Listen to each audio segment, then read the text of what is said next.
Let me start the stream to start streaming. Let me check the 1 second, people. I've got to check the audio because sometimes it mucks up. No, that should be right. Morning, everyone.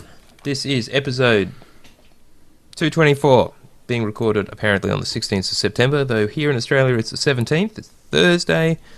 Nice and rainy outside. Beautiful day. I love this weather. Wow. Yeah. Who would have thought that having a child would keep you so busy? Who knew? Well, everyone else, as it turns out. But right. You never know until it happens. Yeah. You really don't. I guess it could have been. Yeah, basically. That sums it up. Been getting much sleep? Getting better? So it's hit and miss. Yeah. Well, I'm discovering just how much I can sleep through. It's quite profound, it turns out. Yeah. Do you have to take turns, like your turn to get up and change her or whatever? Oh, I'll change it sometimes, but since I can't feed, not really equipped for it. Yeah, you're not doing the bottle feeding. Yeah, we're not doing bottles, so yeah, that is the more convenient way of doing it for sure. If you're the guy. Yeah. Yeah. Although I suspect nature has just made it a little bit easier for women to handle that side of things, just through various evolutionary adaptations. Adaptations, exactly.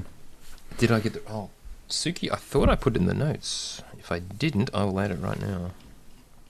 Because I did get it. Suki's just asking whether I got their raid report. Thank you for reminding me, because I don't have it. Time to move to the tea I've got is already pretty strong, Suki. I don't think I can get it any stronger. I leave the bag in. I don't know. I guess I can switch to 2 tea bags, or maybe 3. Where is it, Suki? What? Must be because I remember it coming in. I did have a quick read through it from one of the brothers.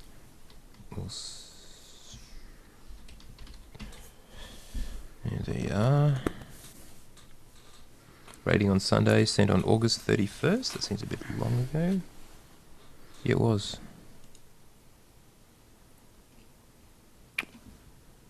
Tsuki, don't suppose you could re-forward it to me, could you? Because I may have lost it. Doesn't make much sense. Sorry, let's just get this sorted and then we're ready to go, Joel. Sure. Oh, I was going to just start sucking on the when you're done actually making the tea. I could just switch to coffee. That'd be crazy strong. All right, so while we're waiting, chill. Goodness, there's enough strong coffee out there.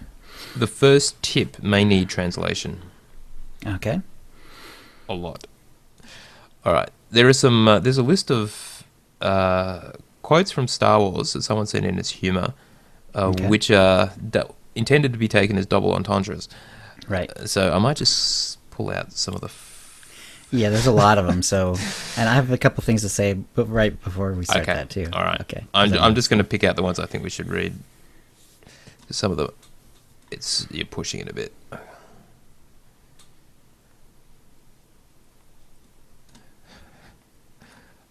Some of them are pretty damn good, actually. If you think of it that bad.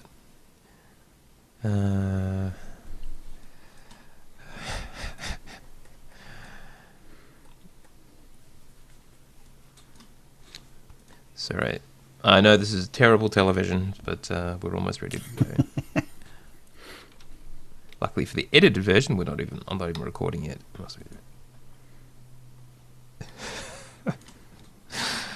Makes you wonder if George Lucas was.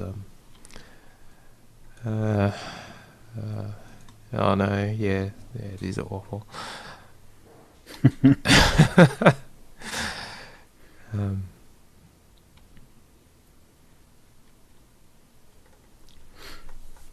Sorry, almost done.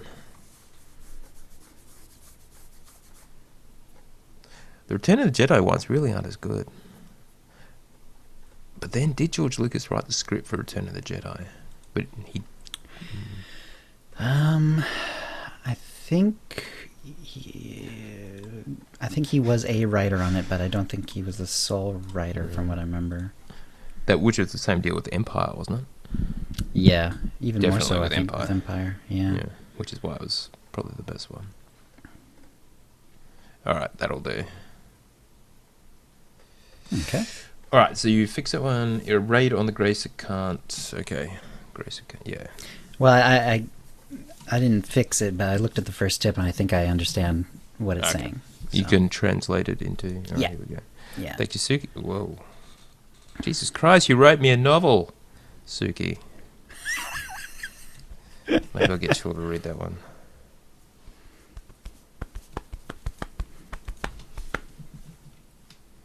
All right. Just let me just plonk that in, and we are good to go. And we're only 15 minutes overtime. Sorry. All right. Audacity is rolling, and let's see. Just give me a minute. Make sure that's 98. Yep. Okay. Where shall we stick that? There, I reckon.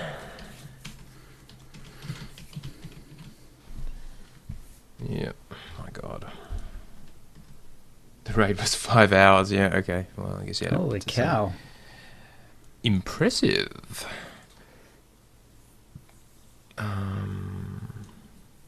Just saying, should I move some of that to?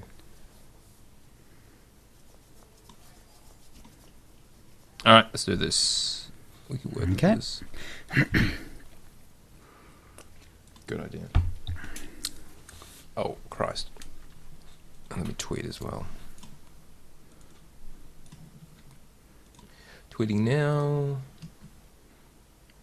Okay, going in 5.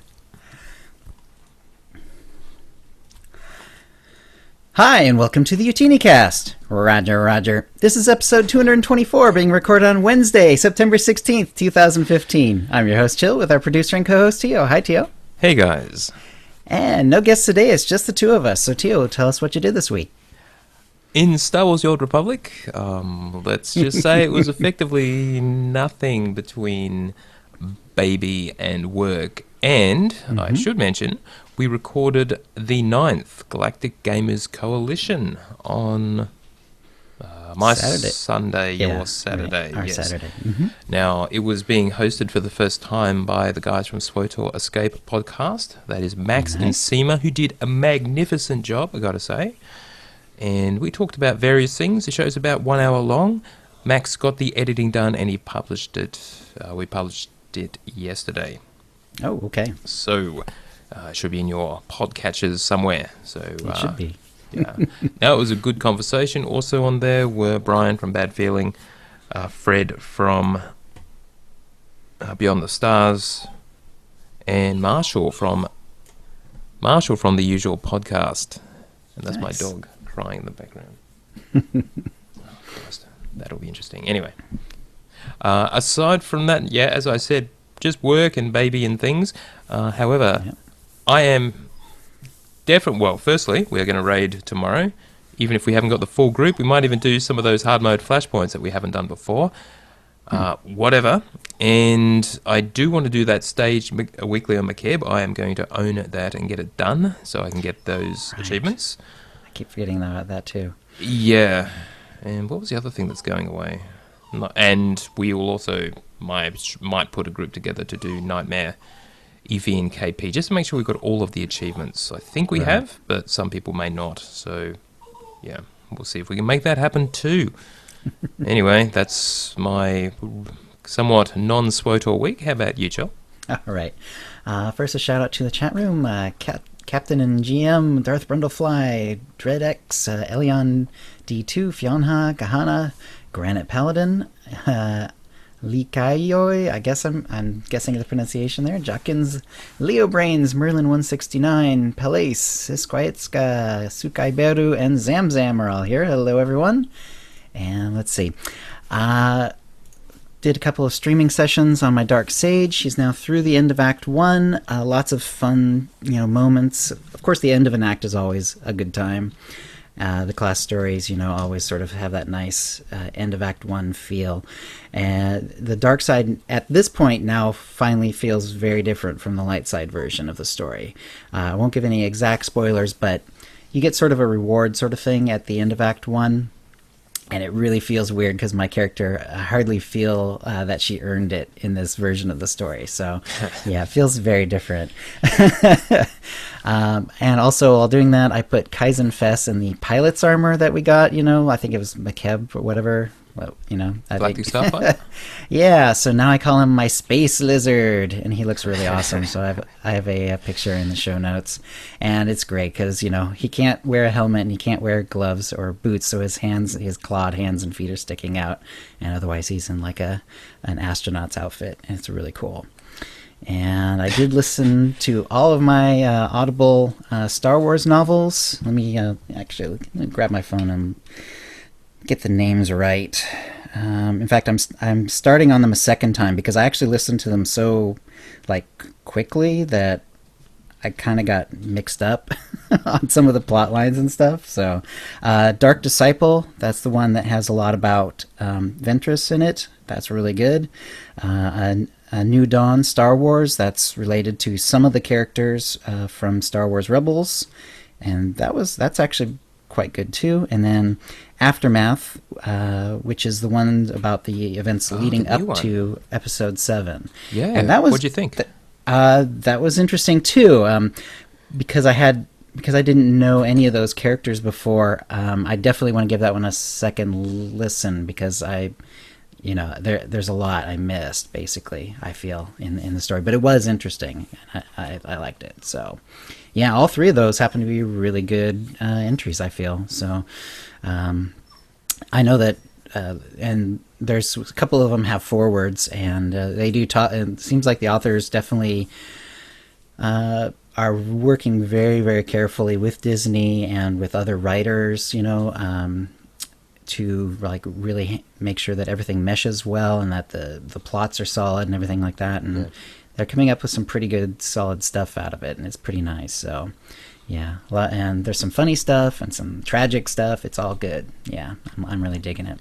I guess there's the new point that anything these guys write is really, really canon. They can't sort of have a sort of pseudo different levels of it is. It all really happens. So I guess I've got to be really careful with anything they put out there now. Yeah, and that's one of the things about stripping it out. And now that it's no longer owned by a person, by Lucas. It's passed on to a corporation which has no lifespan. Therefore, they can keep this canon forever if they want to. Yeah. And hopefully they will. I guess at some point they could, scratch it all out and start it all over again, but hopefully not, because I would love to just think that this keeps going for quite a long time. So, yeah, good stuff. Forever. All right. Look at all that merch. They're going to keep that coming as well. Yeah, well, that's definitely here. So yeah, and any of those are good, and they're all read by Mark Thompson, who's my favorite of the. There's not a lot of readers. He does most of the Star Wars novels. That he did a good job with all of these. Mostly he does pretty good imitations of people too, for the most part. I like his Han Solo, and I like who else do I like? He does a fun Yoda, a pretty good Yoda. I'm a little iffy with his Mace Windu, but that's all right. You can't be perfect on everything. That's a lot. There's a wide range. So, have they got music? Have they got sound effects, or is it just a straight read? They do. They always have music, and there are sound effects as well. And cool. Yeah, and a lot of them. They do it very cleverly too, because it's not too obtrusive, but you can definitely hear whatever they're talking about going on in the background. And for example, if they're having a scene in a cantina, then they will keep up the sort of the low hubbub of crowd noise in the background for that entire scene. It's really cool. Yeah.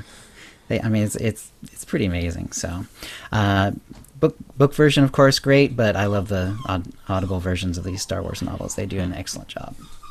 All right, so that'll bring us to the tip of the week, and we've got 6 of them this time. And I'll start us off with one from Angel. Angel writes, during PvP, there are many stealth classes going against both sides, and they can be very popular.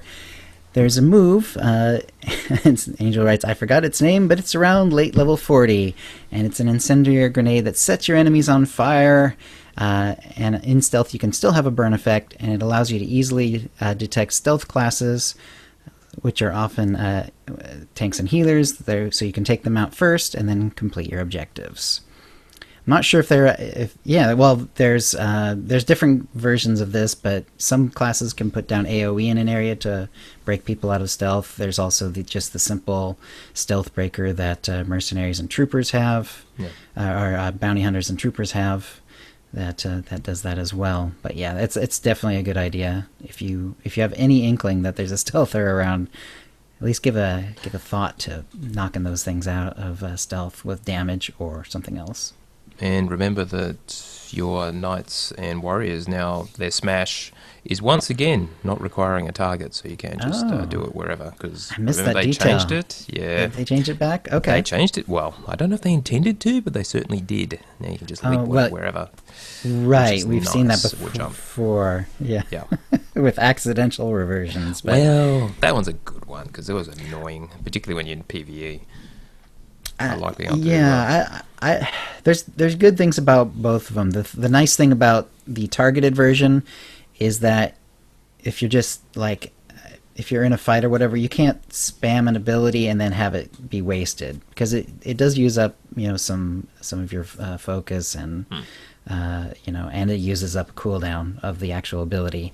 And if they've just jumped away or just been killed, then that goes to waste. So, but on the other hand, it's also nice to just be able to smash right where you want to smash. Exactly. Try to catch more people in the AoE and that sort of thing. So, yeah, good stuff. All right. Our second tip is from Ansari. This one is dedicated to all the SWOTOR parents out there and the parents-to-be that are Tio and Ari. Well, actually, we are well and truly parents now, so actually it's almost 2 weeks, so almost 1.5 weeks. So, yep. Oh, my dog is just going nuts. Samwise, huh? Yep, little Samwise. Love SWOTOR, but lacking in time available to play, travel for work, got little kids, say. If you're like me, there are never enough hours in the day for everything in life, let alone my favourite game. And this isn't Tetris. It's not easy to turn it on, play for a few minutes, and then turn it off. That said, there are a few things I can do within just 5 to 15 minute windows. I can get my fix, knock out detail work such that I can maximize my longer windows for more complicated and time-demanding tasks. Mm-hmm. That makes sense. So, yeah, just make sure you've got all the little stuff tidied away in those small windows, and then when you actually have some time to play, you can really get stuff done. So his suggestions are: manage your GTN activity, collect credits earned, repost unsold items, shop for things you need, browse for items you want in the future. Mm-hmm. Shop the cartel market, browse through collections, anything you can add to Alt Tunes inventory, sell off your junk and repair your gear, transfer inventory to and from your cargo and legacy holds, and that is a fairly time-consuming activity all by itself. Can be. Mm-hmm. Yep. Upgrade your gear, work on your character's look, upgrade your companion's gear, although unless you really need to do so within the next few weeks, this might be wasted credits given the changes that are coming. Yeah, as far as that goes, I would focus entirely on picking a good look for your various companions, because now, finally, we can just dress them up the way we want them. Yeah, and Space Lizard. Space Lizard, as you've done, and I'm going to start doing similar things with mine, I think. I love the idea of just being able to pull out any companion and switch them to the mode that I need, which is usually healer, and then just go. That is fantastic. Yeah, that'll be interesting to see how that works. So. Indeed. Anyway, have you visited your trainer lately? What about Crucible vendors? Mail items or credits to other tunes, chat with guildmates, read codex entries. Now that's something I just more or less never do. I sometimes read them when they first pop up, but I don't think I've ever gone back to actually read the codex after the fact. Because sometimes you just miss them because you're busy doing, There might be some good stuff in there.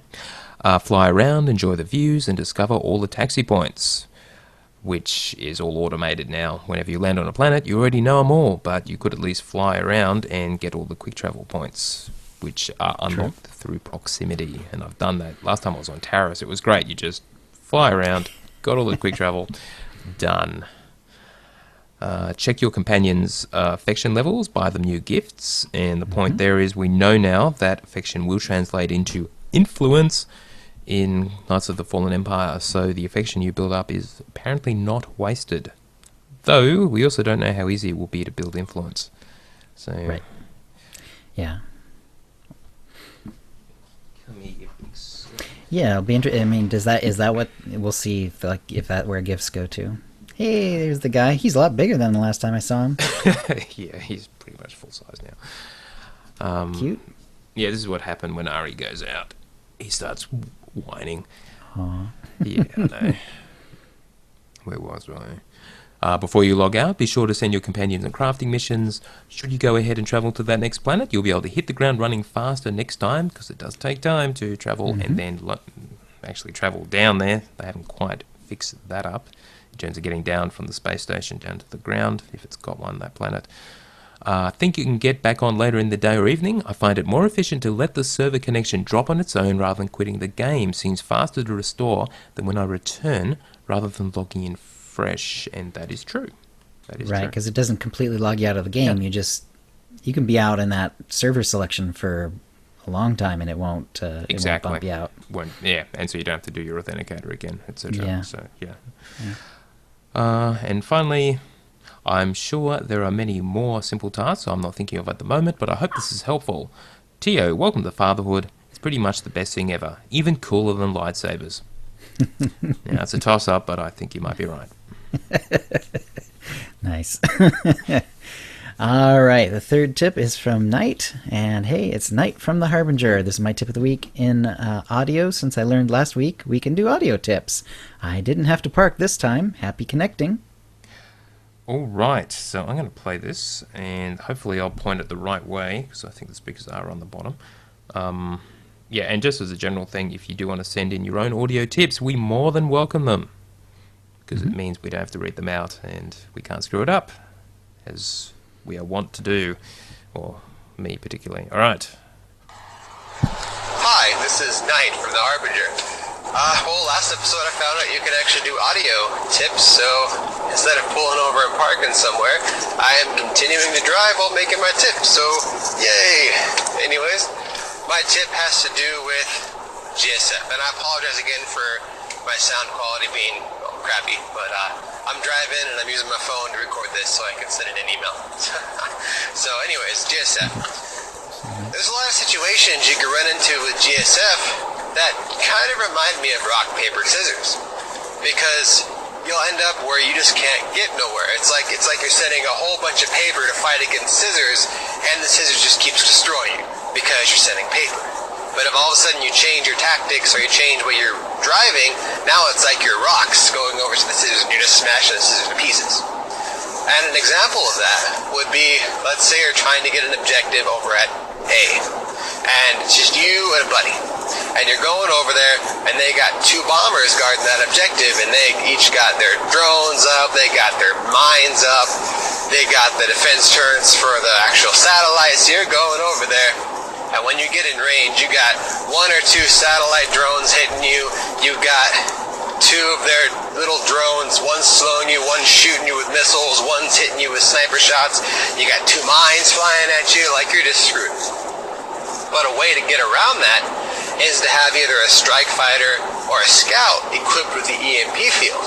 And all of a sudden, now you're getting in range and you got a scout. You just zoom past them super quick before they can get any targets on you. You kind of park right on top of the satellite for a quick second. You pop that EMP field and instantly all their mines are gone. All their little drones are gone. Every little pet or little object they put down, gone. And you even damage them a tiny bit, and the defensive turrets that are spawned by the satellite.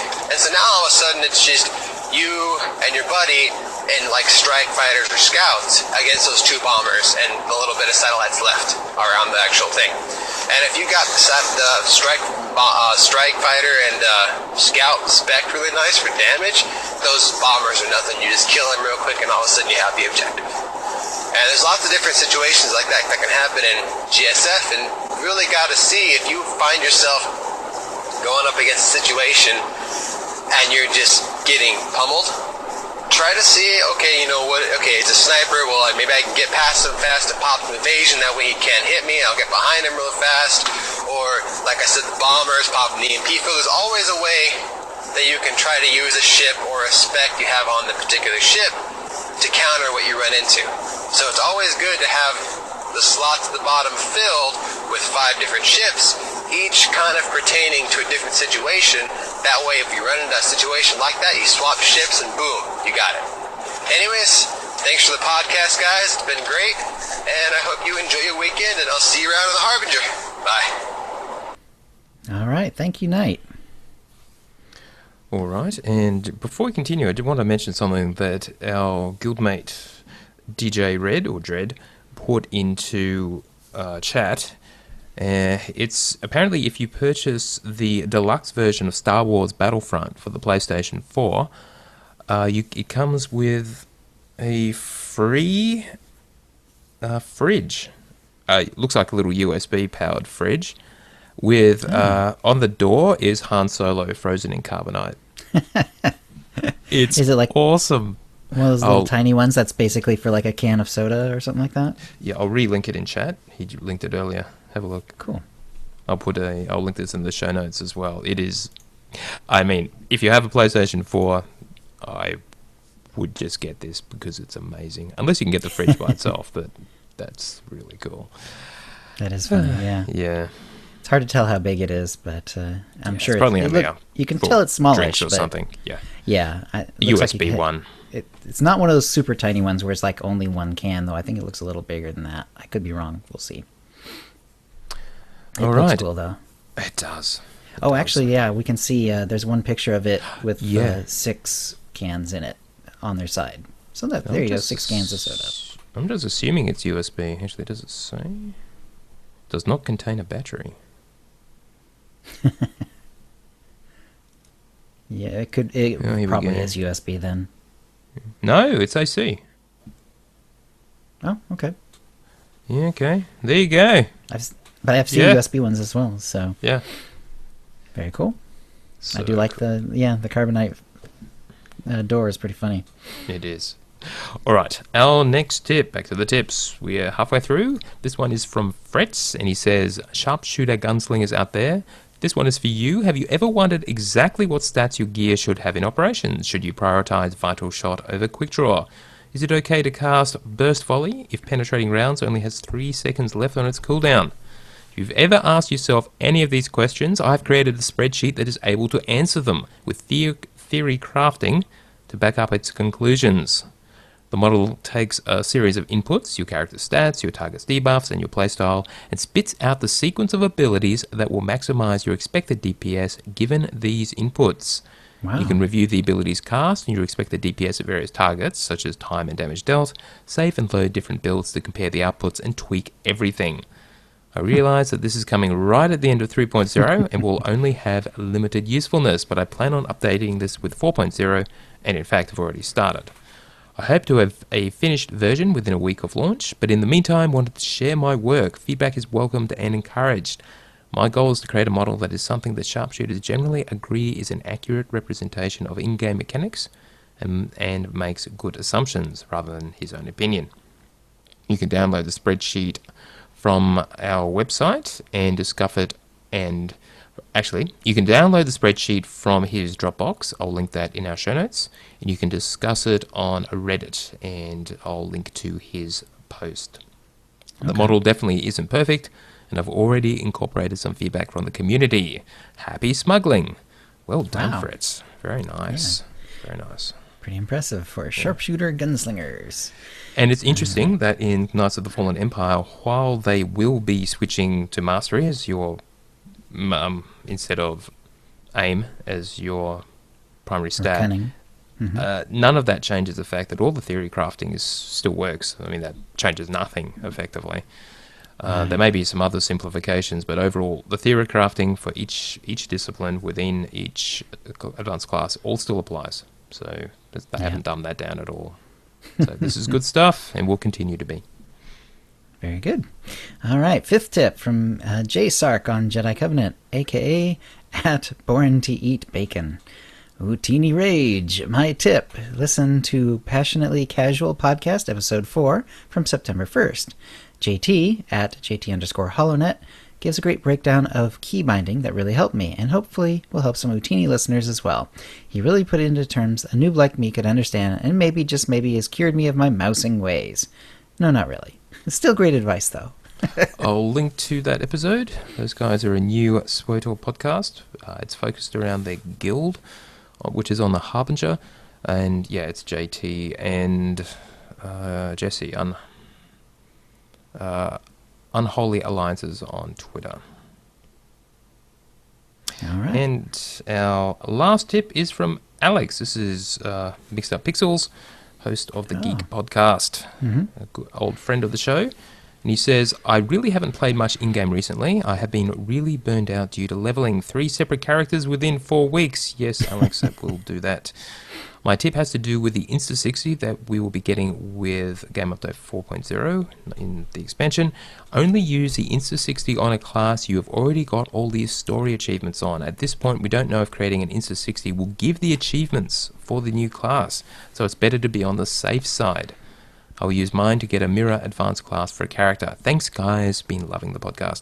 Now, that's a really good point, because as we know, you cannot go back and do class story with an Insta-60.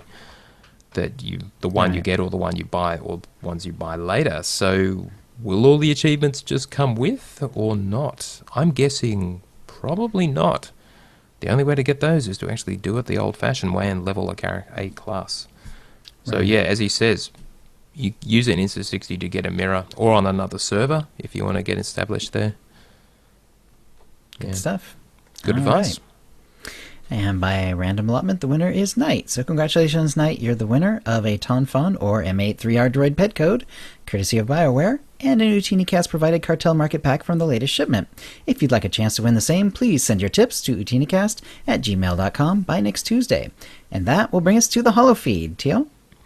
Well, not a lot of news this week. Gotta say, they're continuing their rollout of class blogs, which we're basically summarizing the class story and then doing the information about the class changes in Knights of the Fallen Empire. So we'll get to that, because this week it is I've got to do them all: Imperial Agents and Smugglers. So firstly, let's talk maintenance. There was one on Tuesday night. It was a fairly longish one, and as Andrew from SWOTOR Economics said, sounds more like 4.0 prep work happening behind the scenes. The hours I put into server maintenance lately intrigues him. An interesting point. So, I mean, my personal thought is most likely it's hardware upgrades happening, though there's only so much hardware you can upgrade for their server farms.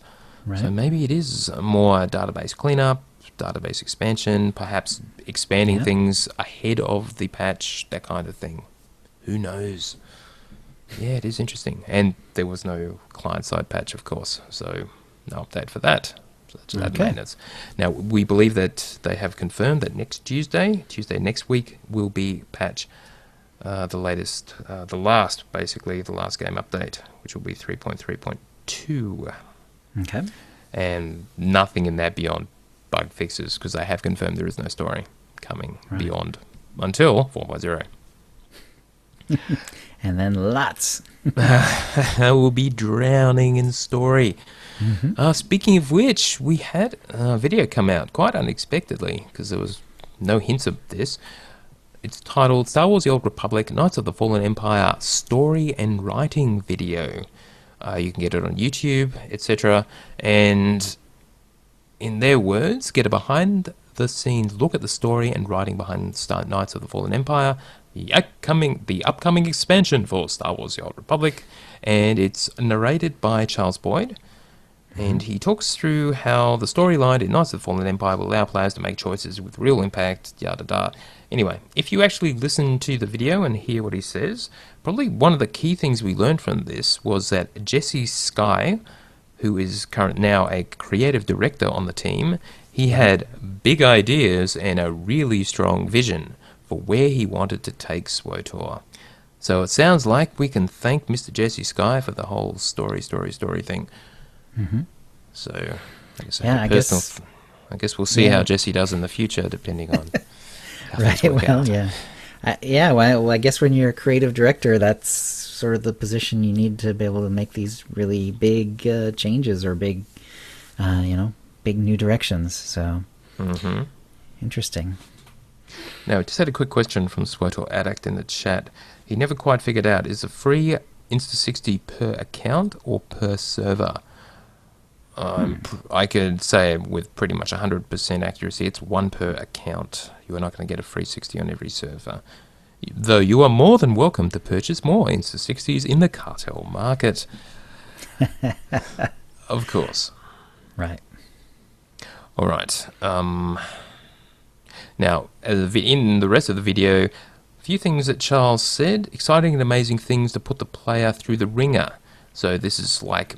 That was the challenge that writers were given, and they've made sure that their writing is the usual, lots of challenges, things go wrong, da-da-da. This is just good storytelling, all the fundamentals, basically, so expect all of that.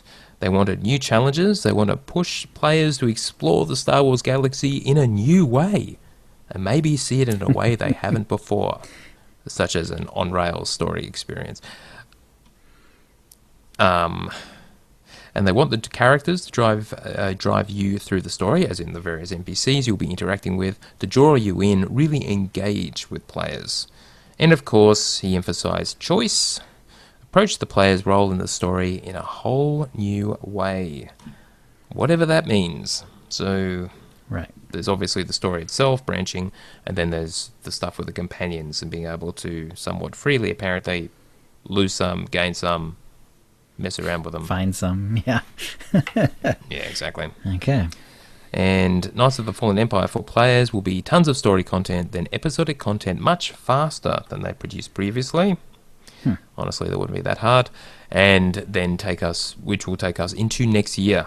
Still no mention of the MMO bits, but it was all about the story side. So yeah, kind of cool. Yeah. And there are a few scenes. And there was also a separate Knights of the Fallen Empire Become the Outlander gameplay trailer, which was various scenes that we've seen before, but all in-game footage, which is all pretty good. Okay. So that was a separate 30-second video. So yeah, kind of cool. Yeah, I like the story one. I saw that pretty much right after it put onto YouTube, so I tweeted that out, and it was interesting just to see already, even before the 4.0 drops, to hear people talking about the making of it. So yeah, I always like that kind of stuff anyway. I'm one of those people who would listen to directors' commentaries on DVDs and stuff. So this is very much up my alley. Ironically enough, I actually prefer the director's commentary on the Lord of the Rings movies to actually watching the Lord of the Rings movies. It's actually more interesting to hear how they created it rather than... yeah, anyway. All right, next in the news... They tweeted out, and they haven't mentioned it anywhere else I've seen, probably in Facebook as well, that Knights of the Fallen Empire, the tweet was, tune in on these dates for a first look at Chapter 1, The Hunt, in Fallen Empire from TwitchCon. First question, what the hell is TwitchCon? And it is pretty much exactly what you would expect when you go to the link, which is twitchcon.com. It's some sort of thing where a whole bunch of Twitch streamers get together, apparently together live, for a couple of days. Now, in the tweet, they got the dates wrong. TwitchCon itself is 2 days, 25 and 26 September. And SWTOR is September 26th, the second day at 2:30 p.m. to 2:45 p.m. They've slotted in EA Star Wars Knights of the Fallen Empire. So someone will be playing through that for 15 minutes. And apparently they're playing through Chapter 1, The Hunt.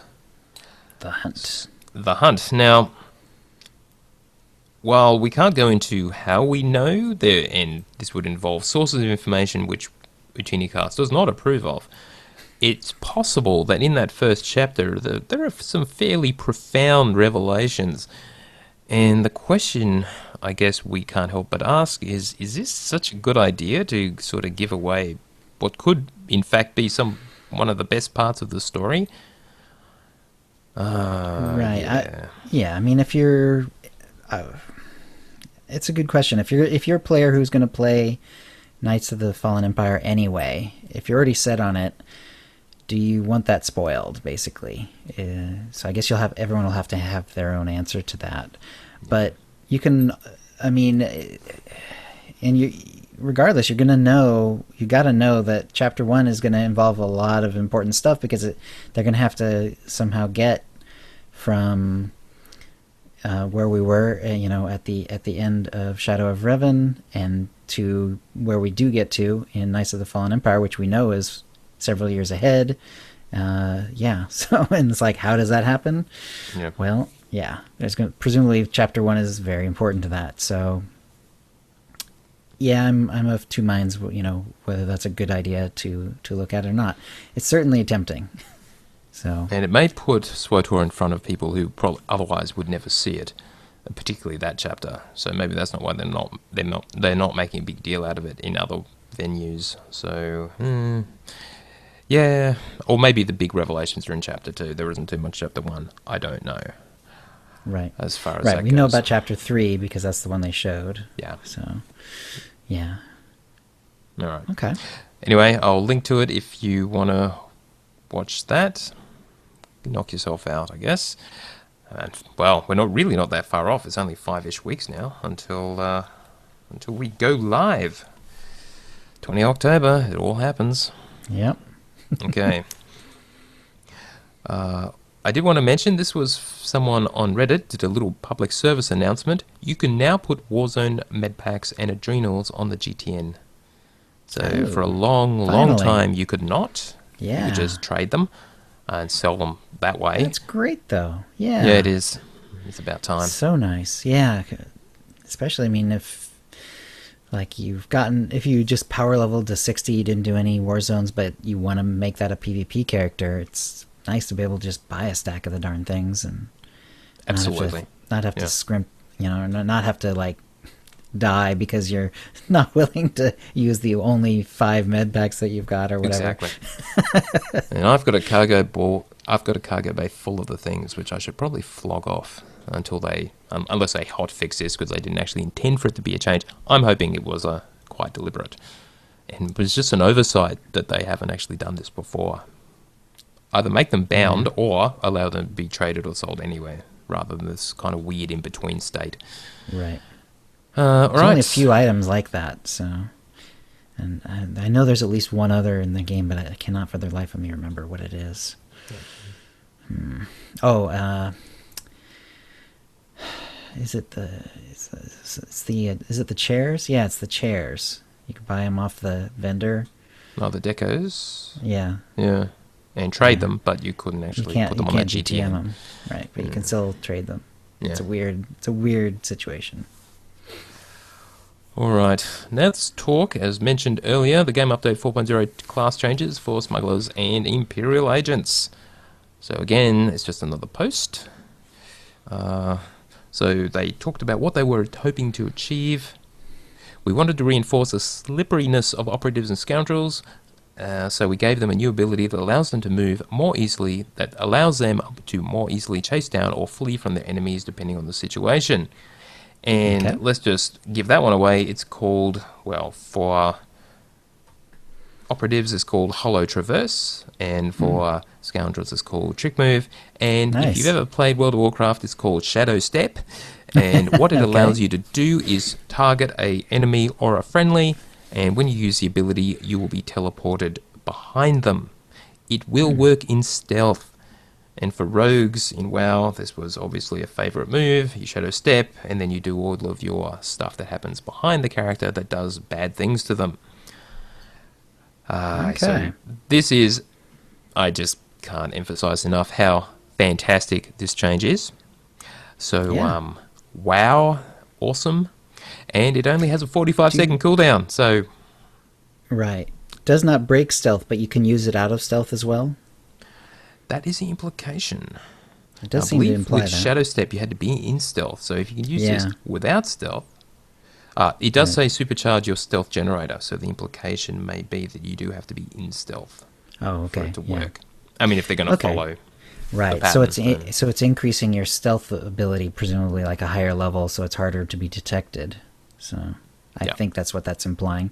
It also increases the movement speed, so even if your target is moving, you'll be able to keep up with them. For 3 seconds, 75% increased movement speed, yep. Can't be used against any more targets in cover, so still a little bit of protection for the gunslingers. Damn, that's a shame. Yeah, and it's off the GCD, off the global cooldown. So that's just all win. Yeah, that's neat.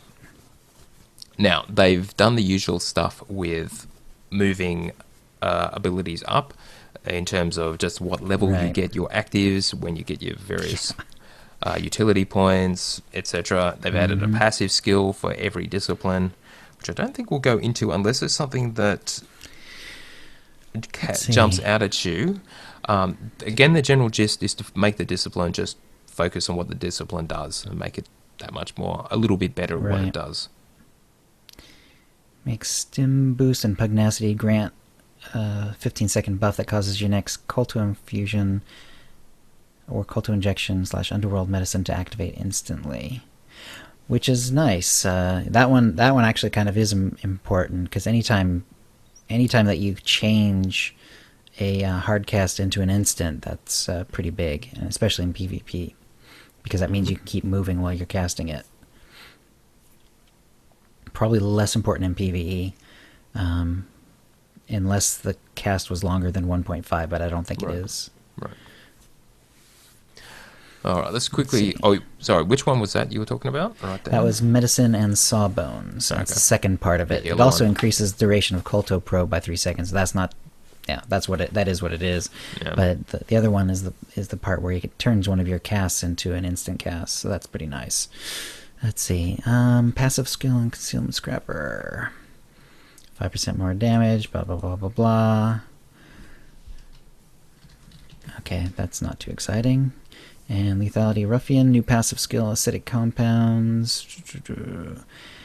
Corrosive grenade, shrap bomb gets a 10% chance to explode twice. Interesting. 10% is nothing. Yeah. Nothing you could rely on. It's just a bit of bonus damage.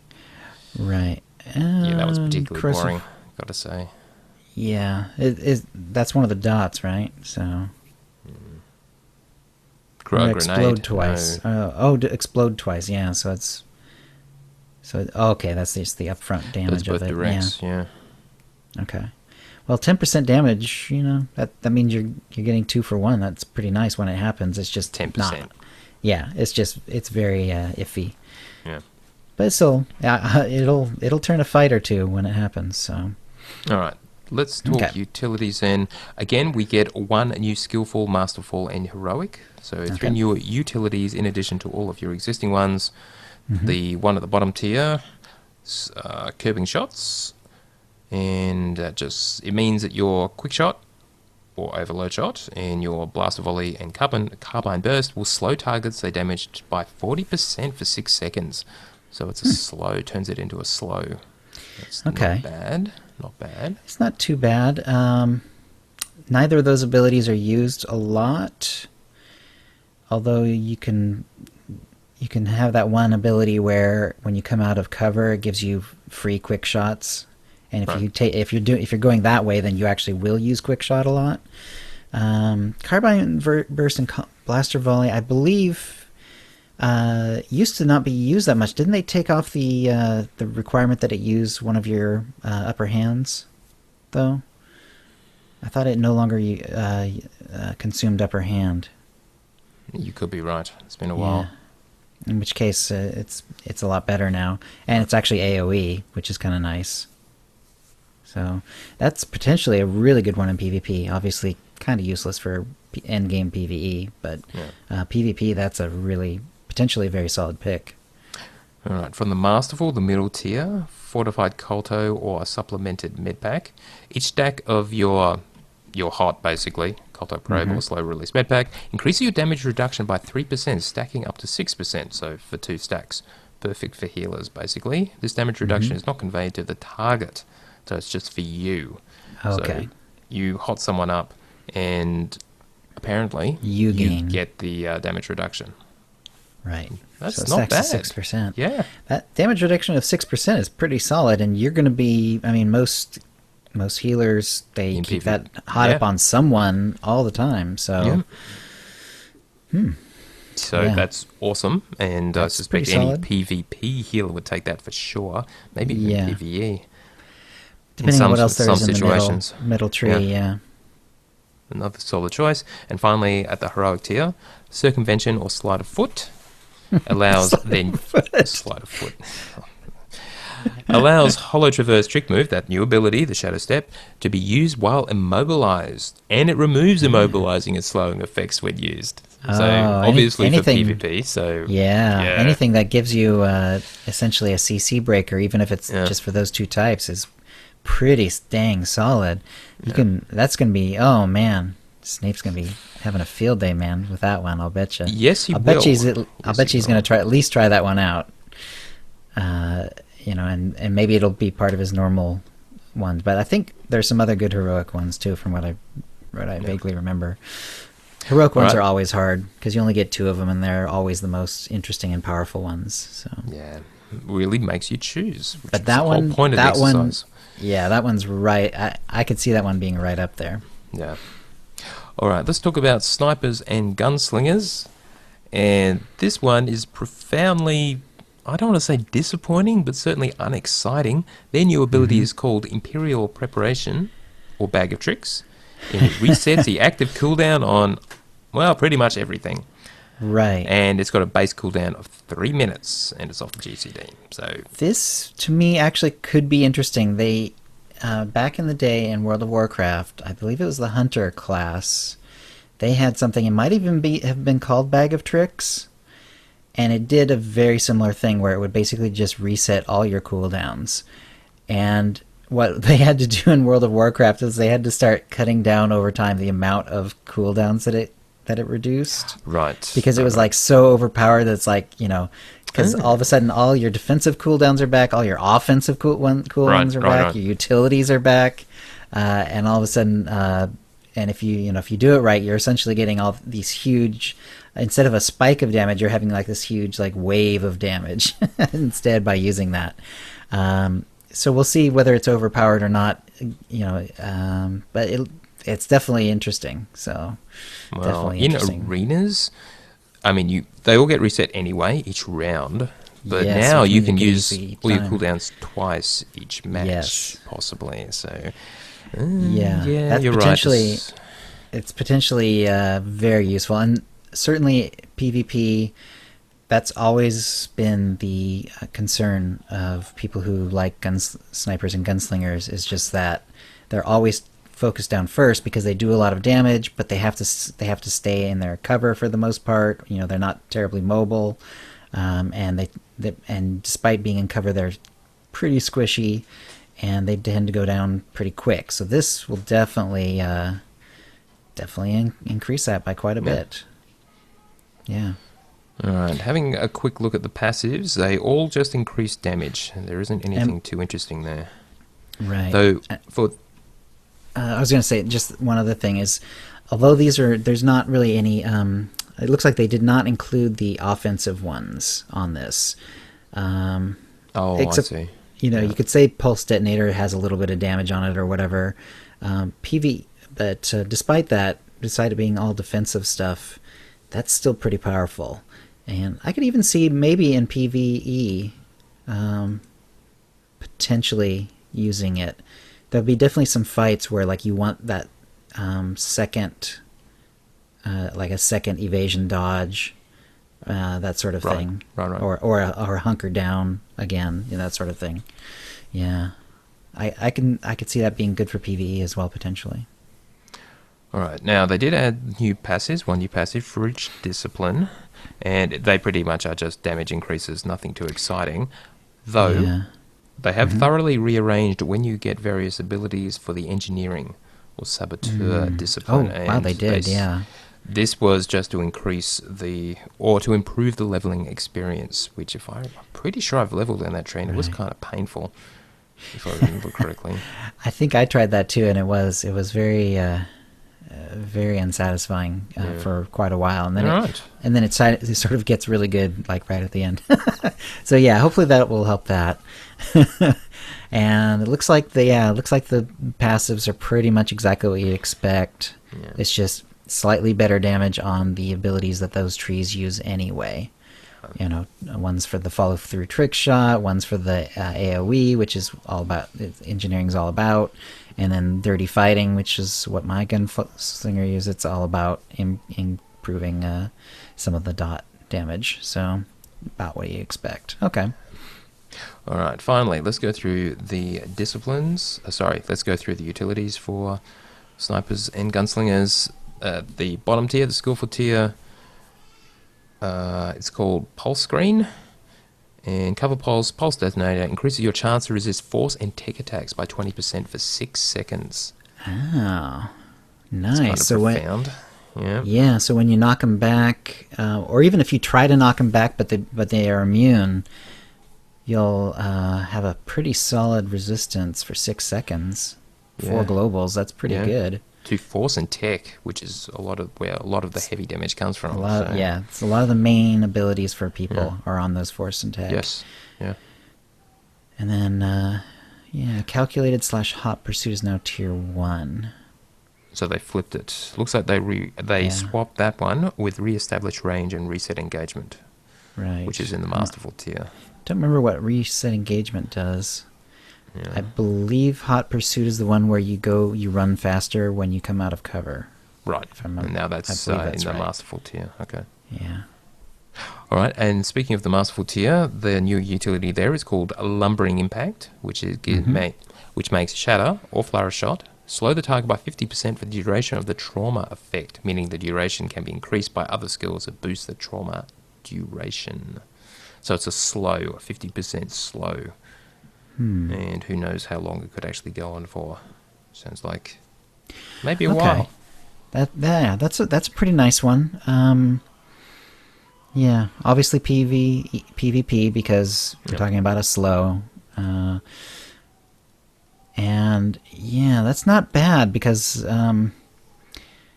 usually depending on what tree you're doing, some of them you can kind of keep one person slowed some of the time. It's not. It's like decent slows. There's a couple of the trees and some of the utilities that can really help your slows. This is just another option. Right. And obviously that value will go up if it turns out that healers are very strong in the expansion. Because if everyone's playing healers, then you'll be wanting to reduce their healing. You'll be therefore casting a lot more of the Flourish Shot and Shatters to reduce their healing. Right. So, that one actually the value might actually depend on what's going on with other classes.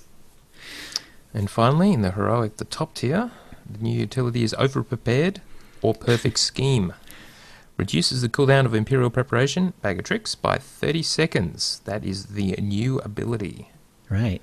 The one that resets all the cooldowns by 30 seconds, from 3 minutes down to 2.5 minutes. And when you activate Imperial Preparation, when you activate the new ability, your damage reduction is increased by 10% for 10 seconds. So in addition to the above, it will also let you give you the damage reduction. Nice. Okay. Yeah. That's pretty good. That'll be great for regular war zones, and then people who do arenas ranked will have to discuss whether it makes sense to get it for that, because you only have so much time in any arena anyway, and reducing it from 3 minutes to 2 minutes 30 seconds probably isn't going to come into play a lot of the time. Sometimes it will, but a lot of times it won't. It will already have been decided by then. Yep.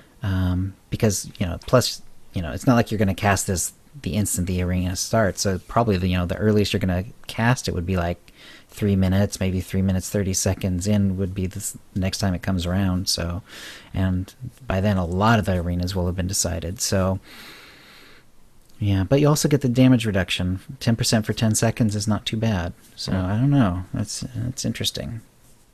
So what do you think, Chill? For Operatives and Scoundrels, that's pretty solid, getting Shadow Step, so that's just win. That's awesome. What about Gunslingers and Snipers overall? Let's see. I was thinking there's so many of them that at first I thought might have included some of the offensive ones, but it is all defensive. Right. And utility. I mean, there's some of the movement ones as well.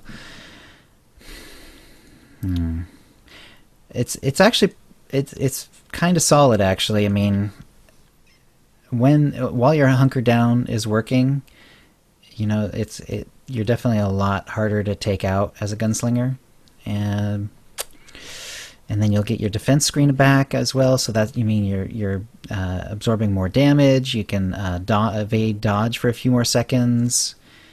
It's and then you can knock them back with your pulse detonator. So it can't be anything but good for their defensiveness. And it seems like that. I mean, from everything that I've ever seen, the little bit I've tried my gunslinger in war zones, and from what we heard, that it was always about the defense, because they can do the damage. I mean, as long as you have line of sight, you can burn people down pretty well.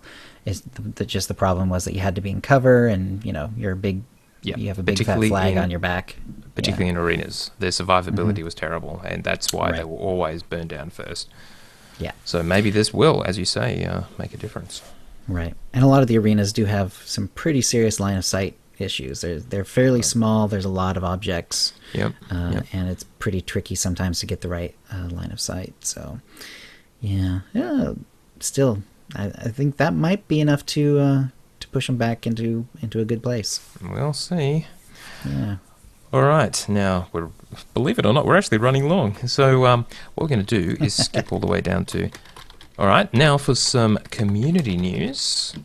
So from our guildmate Fiona, what she says is, I started playing Star Wars Uprising.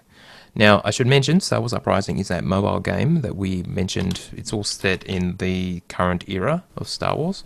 And apparently is set in the period between Return of the Jedi and The Force Awakens, where the Star Wars Aftermath novel is set, that era around in there, in between. So it could actually provide some background on what happened, along with, the novel. Mm-hmm. And it is out. It came out a few days ago. I did download it. It is free to download, though with in-game, in-app purchases, of course. So they're going to monetize you somehow. It's you may just have to... I know I had to clear off a little bit of room on my phone just to make room for it. So I haven't actually played it. I have installed it, though, so I will play it. Anyways, Fiona says she started playing and wanted fellow Ootinies to know that she created a guild called... Well, they're cartels in Star Wars Uprising for Ootini guildies called Ootini Uprisers. Cool. Nice. I hope I didn't step on any toes or use the name in vain, but I wanted my buddies to be able to play with me on this game too. Just wanted to tell you, my username is Fiona, that's Fyonha. My character name is Fiona Glorificus. Nice. Cool. I'll let anyone that's in game when I am on know about it, but if you want to let people know about it, that would be great as well. So, sure. Please. Yeah. Anyone is welcome. Right, and you're using the name in good faith. I don't have any problem with that at all. So, appreciate the ask, though. Now, speaking of Snave, Snave sent us in he wanted us to give a plug to this event that is being organised by the Germans on the German RP server. What's it called? It's some weird name. Vengevalis Chain. Whoa. Now, this event is a 1v1 PvP tournament. Sorry, I lost my place. and you actually need a backstory to sign up for it since it's on an RP server. Now, I'll link to the post, which is on the Red Eclipse forums, the EU forums. So it is worth reading because there's a story intro, and there is a YouTube trailer which is absolutely fantastic. Even if you are not interested in participating in the tournament, it is worth watching this. It is effectively machinima, but oh wow, it's so well done. So fantastic. So this is happening on Friday, the 9th of October at 30 p.m. Central European Time, which is an hour ahead of the UK.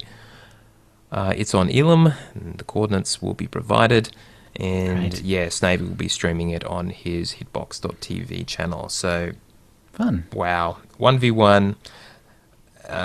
Yeah, it's all win. This kind of stuff is fantastic when the community organizes it. And yeah, so again, it is on Vangevalos Chain, the RP PvE server, the German one. So German speaking. Presumably you don't have to be German to participate, though knowing German might help a little bit. But pretty much everyone in Germany can speak English better than we can for the most part. So I think you'll be okay if you're on the EU side of things. All right. So yeah, bloody nice work. All right. Now, Suki, our guildmate, sent in a report on their raiding on the Empire side this week. And he says, as it was Gree week, and the Gree were back for a week, though they picked off again, they got a small group of guildies together and headed over to Elam. Our goal was to take down Zeno Analyst, which is the raid boss up in the Grace of Kind, in story mode, and switch to hard mode if the group was ready. And they started with the world bosses of the warm-up. This is where some fun really started. In our group, we had a few members who had not done the world boss. I'm not actually sure I've done the world boss on Elam. The 3 that turn up in the caves on Elam. That's a bit sad. I might have to join in some next time they're here. Anyway, so we sent one person out to each instance to see if the world bosses were up, while the rest of us moved into positions. As we rocked up to the first boss, which is Sir Gok, there was a small group of pub tunes from other guilds there getting ready to take down the boss. So we made our move. As we ran into the cave, we engaged the boss and stole him from the pub tunes. The fight was on, and the fight was not the smoothest one. We did not discuss the mechanics at all. Oh dear. So the tank swap was me and the pub tune who was attempting to steal the boss back. Why not? If it works. So I used his steel to clear my stacks and stole him back. This was repeated a few times. So as we started the fight, we would get the kill unless they could reset him. It was going to be a last man standing battle. For us, Ragetti got the final blow as we all dropped. I'm sure some pub tunes were a little bit upset. Well, you know, all's fair in faction versus faction, so why not? That sounds like fun, actually. Yeah, it does. So next I moved on to Gravak, which was a nice smooth fight. A quick review of the fight mechanics and we were good to go. Then after taking down the world bosses, we found a few members did not have the rep to get into Zeno, because you do have to be at least friend, I believe, with the Greed to actually not too get high, to the but Grace it's you have to have gone there a couple times. You have to do at least one round of the dailies, I think, or one or two. It doesn't take much. So we then took the ops group around Elam, doing all the dailies and heroics to get the rep. We did find a small issue. The game appears to have a small problem with 12 people trying to do a 4-person heroic. While the Pylon Guardian Mark IV dropped very quickly, not everyone in the ops group got the kills. Now that's interesting, though. That's the one where you actually have to kill, and it is a champ. And it's fairly, if you're two-manning that, it does take a while to take him down. So apparently if you do it with 12, not everyone gets the kill registered. That's interesting. So they broke down to small groups of 4 and finished all the missions. Okay. All right. They really don't want raid groups doing it, it would appear, because it would make it a little quick. Now, the group was still short a few rep points, so a small group headed over to the pub side to do a round of the dailies on their pub tunes. Right. Why not? You can always switch to Waltz to do it. While we waited, there was a poor juggernaut that ran past the remaining group of 8. He was flagged for PvP and did not last very long. What are you going to do? Yep.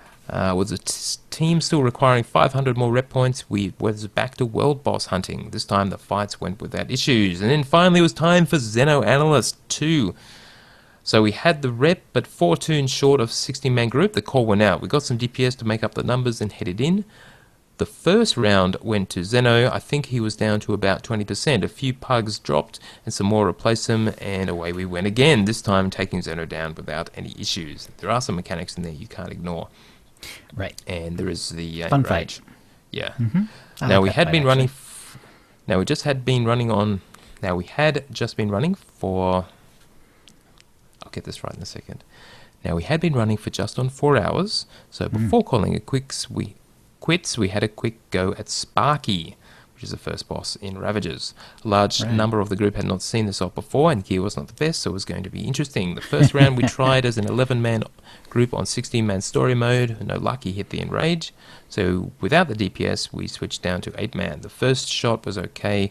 We did wipe with Sparky at around 15%. The second round we got him down to 2%. At this point the group was running for 4.5 hours, so we called it a night.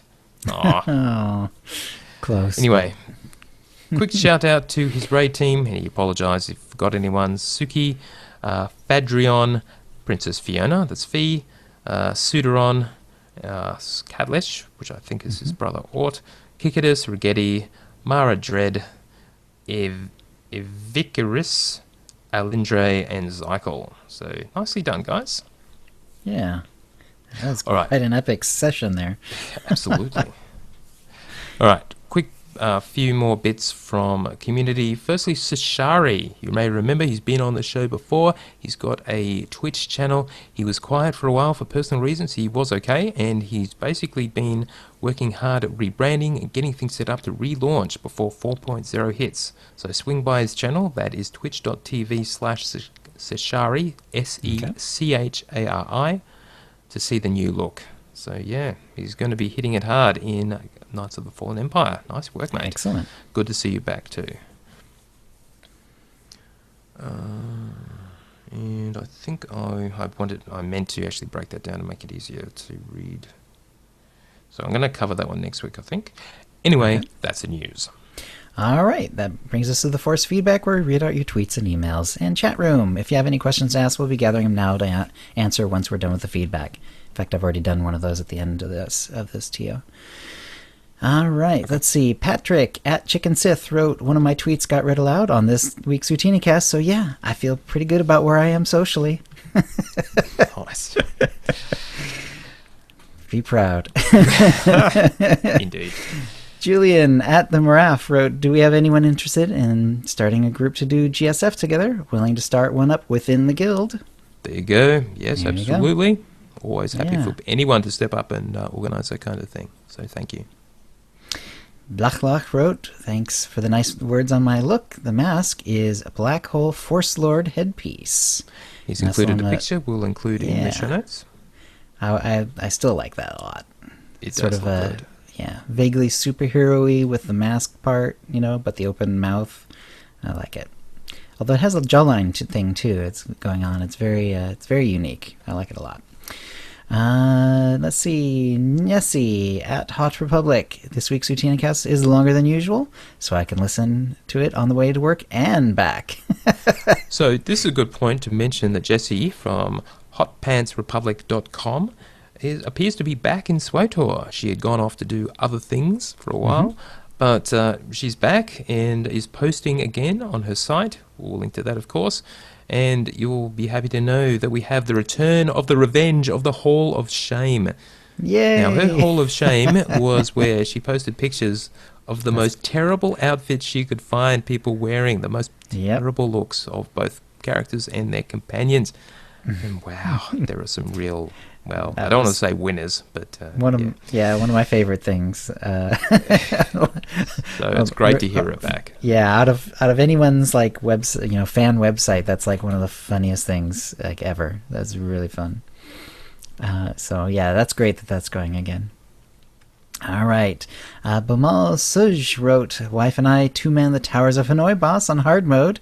We didn't even notice when he enraged. Probably could do it like that in nightmare mode too. Don't know for sure. How about that? And that is in Karaga's Palace, the second to last boss. Yeah, that kind of makes sense because when we did it the other day, it's basically they're so low level that they just can't hit you, so therefore you're not taking enough damage to worry about it. Yeah. So depending on what the enraged style is, I mean, if it's an instant kill, it's an instant kill on a boss, or if it's reflecting your own damage, that's a problem. There's certain mechanics that you cannot get around, but if all he does is gets mad and does like 3 times as much damage, it's like and still not hitting you. 3 times 0 is 0. So yes. Good point. All right. Z-Man the Gamer wrote, do you think now that they've updated the Lana Beniko model, it will retroactively work in the Shadow of Revan cinematics and stuff? Fascinating question, Mr. Z-Man. So, I would actually say no. I would say no, because it's not just her look of like her hair, which is like the big thing for that, but her whole outfit is different. There's like reasons presumably why she looks different as well. So now they could change the underlying model, the actual body, the skeleton, everything else, and the actual face, and just dress her in the new old clothes. Though I don't know how that would look. So it's possible. But retroactively cure her flu, basically. Sounds good. Though she does sort of look older. I mean, her hair is completely different. So I would tend towards no. It's a shame, but no. She'll still be fluey when you do meet her in Shadow of Revan. Right. We think. Let's see. Adam wrote in. Is this Adam Schumpert or is this? No, it's some other Adam. It's just another Adam. Another Adam. There are many. Yes. Adam wrote, "Who knew he had his own bathroom line?" And there's a picture of something from. It looks like sort of a Home Depot type place. A monobath. Monobath, 170 by 70 by 40 Revanite. Wow, Revan. You have sunk low. Yeah, I might have to Google that to see what the heck that's referring to. Because, is that referring to the color, or is that a brand name, or just sounded good? I mean, or is it like a brand name of like the particular plastic that they're using, that sort of thing? Good question. Good question. So, all right. Well, pressing on for now. Lewis wrote, "Is this the new Star Wars sabers? Where did we go wrong?" And you can get this from Target, and so it's basically Blade Builders from Star Wars. It appears to be an officially licensed product. This presumably came out on Force Friday along with all their other merch, and it's a kind of kit to make your own bizarre lightsabers. So, as you know, we've got the new cross-hilt one with the bad guy in The Force Awakens. And, they've just taken that to ridiculous extremes, as some of the examples demonstrate. Right. There's one that makes a lightsaber that looks like a sort of candelabra kind of thing. And, not good. Yeah, kind of a trident thing. There's like a trident thing going on. I guess, I don't know. They've kind of done this thing not only with The Force Awakens, but also remember I think it was his name is the Inquisitor, and he had that sort of circle with 2 blades, and he could make it spin. He could actually make it rotate. Yes. Not by, whipping his wrist around, but by actually like rotate it using a motor. Yeah. Mm-hmm. So that does seem to be sort of a thing they're dipping their toes into. Yes, how many of these will actually be practical in a game, I don't know. And how many of them will turn up in SWTOR? Yep. Yep. Fredius wrote, "Chill in a Jawa costume would be pretty epic for the New York City Cantina. Still time to buy or do it yourself." And there's a picture of someone with a Jawa costume, and it's pretty impressive. Unfortunately, I don't think I'll be able to do that. So, this is limited time, limited budget, and I just want to pack light. So, unfortunately, I think a costume is sort of out of the question, even though it would be fun. Yeah. Maybe, that's the sort of thing where I would definitely look to do it if I'm driving, if I'm driving to a Seattle one in the future or something. But, yeah. Okay. Fretz wrote, "Hi, everyone. I wanted to submit this even though we're approaching the end of 3.0 to start to get the word out and generate interest in gunslinger theory crafting. My goal is to... is this what we were talking about before, Tio? It is, and that was from Fretz as well. That's what I thought. Okay. My goal is less to create a tool that represents my opinion and more to create a tool that accurately replicates SWTOR's in-game mechanics that can be used to make real conclusions for the Gunslinger Advanced class. The more community at large understands the mechanics of SWTOR, the better. I'd love to help out with the discussion for the upcoming Smuggler changes, however I can. Yeah. So basically, he's asking for help with his theory crafting, which we included as a tip this week. So, by all means, jump in. It's always better if it's crowdsourced, if possible, for this kind of thing. At least peer review, effectively. Peer review, yeah, exactly. It's good stuff. Jay Sark of the Jedi Covenant wrote, "G'day. The more I listen to info about the 4.0 drop, the more Kopfi sounds like a lazy attempt at a new version of SWTOR. Frozen in Carbonite. Cannot go back to old content. Free level 60 character to begin new content immediately. All feels a lot like buying a new version of a game. Take Witcher, for example. I buy Witcher 3. I can start right at the current content. I get a brief backstory of what happened in Witcher 1 and Witcher 2, but if I want to experience it, then I would have to go out and buy them and start from scratch. I can't take my Witcher 3 character back to previous content."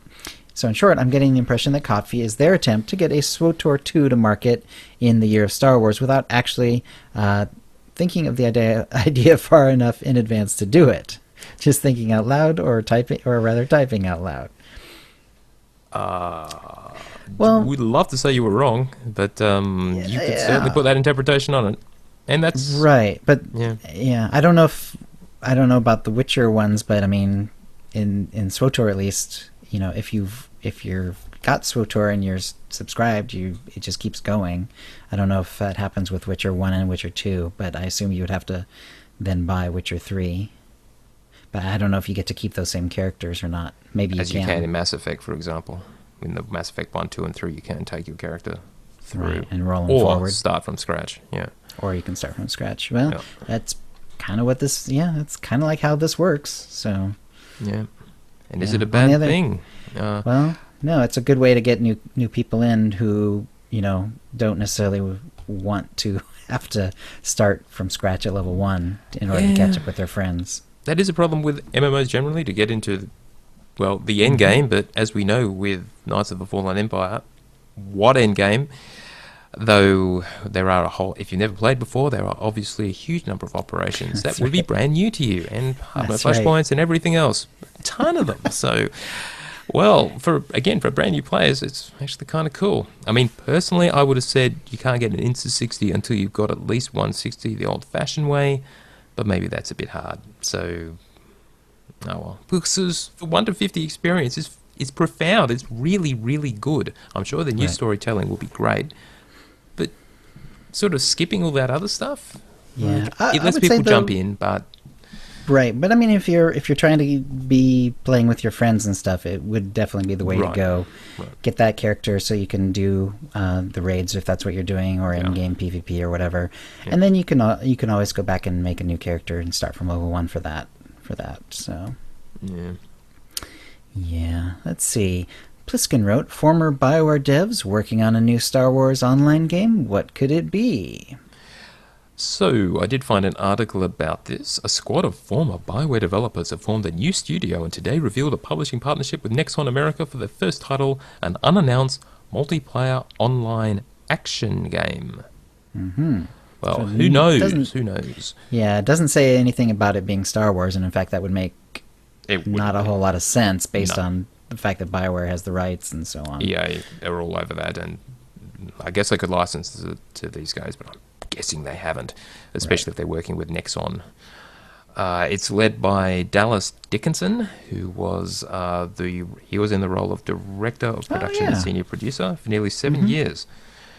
And he's been joined by Gabe Amatangelo, the PvP guy. We'd wondered what had happened to him, and it looks like they kind of let him go. So yeah, he was a creative director on Shadow Realms. So I guess he chose to leave, or was otherwise chosen no longer with BioWare after that. Yeah, maybe. Who knows we don't know the situation, but apparently when it was canceled, either there wasn't room for him anymore, But on the other hand, maybe he had been approached by them by this team, and maybe decided, hey, this is as good a time as any to go try something new. I don't think any of these are key people from the SWTOR team, so it won't have zero effect on SWTOR. It will be interesting to see what they create. Multiplayer online action. Who knows what that could mean? Yeah. But whatever. We'll be interested. No doubt it will take them a year or two to actually push anything out, so yeah. Okay, Michael Butler wrote in, Star Wars humor never fails to disappoint. Quoting me, yep. So true, Michael says. And then Michael also sent in Daily Dot link. What is this all about, Tio? It is an interesting story, which I will link to, about a teenage chess champion. He plays for charity and dresses as a Jawa. Yes. Why not? It's a fantastic story. And there's some great pictures of him playing too. So yeah, well done. Apparently his parents are in the 501st division, the guys who dress up as stormtroopers. So, wow, that is just awesome. So, yes, you got to love this kind of thing. And yep, one of his opponents tweeted, "Things I never thought I'd say. Sorry I was late, guys. I was playing chess with a Jawa." And he has a picture of the Jawa across this table from him. That's pretty awesome. Yeah, Jawa's like winning, cool. He says, but we try to show good sports Jawaship by not celebrating our victories too much. We just shake hands and say, Utini! Awesome. Nice. All right. Let's see. And then we have a couple of cartoons. So this is a little visual, but we can make it work, I think. Off From the mark. Cal. This was sent in by Cal. And one's a cartoon from offthemark.com, and it's Yoda saying, "Good this is," and it says, "Sam I am." It's a good old Dr. Seuss Sam I am picture there. And then it says, "A kindred spirit Yoda finds." Now, this was on Facebook, and he linked a couple of other images as well. Oh, other people linked their own images that they found. And one's just a picture of Yoda. What you did there, see it, I do. And the other one is, well, I don't know. Does this violate our clean rating? I don't know. It's right on the edge. It is. Your tits, calm them, you must. Yeah, that's become a bit of an expression of late. But calm your tits. Yeah. Could be a little, yeah. Anyway, moving on. I thought the off the mark, the Sam I am one was pretty funny. Yeah, it's awesome. It's awesome. I'll cut that bit. Okay. Awkward. Strike Zone on the Shadowlands wrote, "I've been meaning to send you in this email about humor in Star Wars. I know people have been striking out with finding something funny, but hopefully this will change things. It's not a joke, but more of a top 10 list. I saw this in the mid-90s when I was in college and thought it was hilarious. It is somewhat on the bathroom side of humor, so hopefully this won't affect your show rating." And here it is. Go ahead, Tio. So here it is, top 33 sexy lines from Star Wars, the original trilogy, and he's also got from the other two movies. Yeah, sorry, from Star Wars, the original trilogy. Now, these are all just double entendres, which, when you actually read them, you think, what was Lucas thinking? Or I guess, well, it depends on how your mind works. I certainly never interpreted them this particular way, but anyway, I've only picked out a few of them, so from A New Hope. Get in there, you big furry oaf. I don't care what you smell. Luke, at that speed, do you think you'll be able to pull out in time? Sorry about the mess. Curse my metal body, I wasn't fast enough. There's an awful lot of moisture in here. I must have hit it pretty close to the mark to get her all riled up like that, huh, kid? And I thought they smelled bad on the outside. Hey, Luke, thanks for coming after me. Now I owe you one. Backdoor, huh? Good idea. So, yeah. I don't know. That's, yes, if you think of it a certain way, those are absolutely hilarious. But Strike Zone did say written before That's What She Said was a thing. So, although It's kind of Rob true. would love these, yes. Right, but that kind of joke has actually been around a long time. Yeah. It used to be, they used to just say different things that meant the same thing as that's what she said. I think. And he finishes with, laugh it up, fuzzballs, from Strike Zone on the Shadowlands. All right. Mason wrote in my opinion, the best Star Wars humor is just Chill quoting the movies and applying them to the podcast at the start of each show. Makes me chuckle every single time. I'm glad you like it. That's one of the fun things to do with the show, so. It is. Yeah. And I think we already did for Jumaraf. Maybe that Was it from Jumaraf? Was that also from Jumaraf? So I think we've already done that, Mr. Jumaraf. Yeah, there was definitely a reference to this. Yeah, Was so it someone Jumaraf else or has not? already got the good idea, so you two should get together, unless they're both you. So in which case... Julian at the Maraf. So I'm thinking. it sounds I'm the thinking. same. Yep. Yeah, All right, so they're really on the same wavelength. let's ask the chat room. Do you think we should keep that bathroom humor stuff? You can put the whole thing in the show notes, but or is that just a little? Is this below our particular standard? What do you reckon, guys? In or out? That's what she said. Yeah, right. I'm sorry. Sorry. Yeah. Once you get in that mindset, Right. you can't say Said that everything she you did. Right. What is the lag? I thought I found a lag I think reducing it's- the latency. It on should be almost each any list. time now, I think. Yeah. I gotta give me one. Here we go. Mike Golf says, it's all good.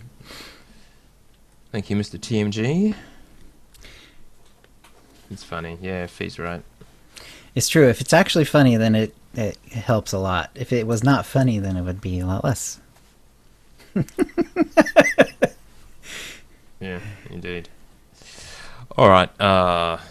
Suki, we can get away with that. I think the definition of what is... I mean, there is nothing dirty in there. It's all just how you interpret it. So, yeah. We just were quoting lines from the movies. All right. Well, there is no Sarlacc Digest, so that's a show. If you'd like to play with us in the Utini Knights Guild on the Republic side of the Harbinger server, or in our Guild on the Empire side, do a /C join Utini to join the Utini channel. Then ask for the quiz that lets us know you're a fan of the show. You can email questions and comments about the show to OotiniCast@gmail.com. Follow us on Twitter using @OotiniCast. You can find contact details for all of us on our website, OotiniCast.com, which includes how to subscribe to us using iTunes, Stitcher, and the rest. We record the show live every Wednesday at 4:30 p.m. Pacific. Go to OotiniCast.com/live to find out how to join in. Our theme song is from Mevio's Music Alley. Check it out at music.mevio.com. That's MEVIO. And a big thank you to the chat room. And we'll see you next week. All right, chill. Actually, do you want to just do let's do the 3, 2, 1 now. Ready to stop recording? I'm ready. 3, 2, 1, stop. Okay. All right, chat room, thank you. Thank you for joining us and for your interaction. So, yeah, sorry we didn't have any guests, but sometimes we do just like to do the show with just the two of us. So we will have guests next week for sure. I hear a crying baby. Oh dear. That always tears at you. My favorite part was going over the class changes. I think that's always fun to do, especially when it's like for me it was a first Splash one, so I got to kind of learn as I was reading it and think about it. So it was intense, but very, very fun to do. All right. Yeah, you're right, actually. We'll have to do it like that next week, too. All right. Yeah, we will see you next week. And chill. I should mention that, are you free this Saturday, your time? We have a special recording to do with a very special guest. I'll tell you about it once we get off the air. Okay. But, I believe so. I will double check with my wife. Time hasn't been nailed down, but... Okay. But it would be probably afternoon my time, or would it be morning afternoon my time? or evening? Hopefully earlier in the afternoon, but we'll see. I will double check, but I think I'm free. Yeah, Okay. I think so. Yeah, won't be live streaming that one, so it'll have to be quite carefully edited. But it's not an interview with any Bioware person, but still someone of great interest. So Great. Yeah, that should be fun. All right. Yeah. We will see Now you next I'm- week, guys. This is quite a teaser. Yeah, sorry. Even I'm teased. All right. Later, guys. Bye, I'll all. stop the stream.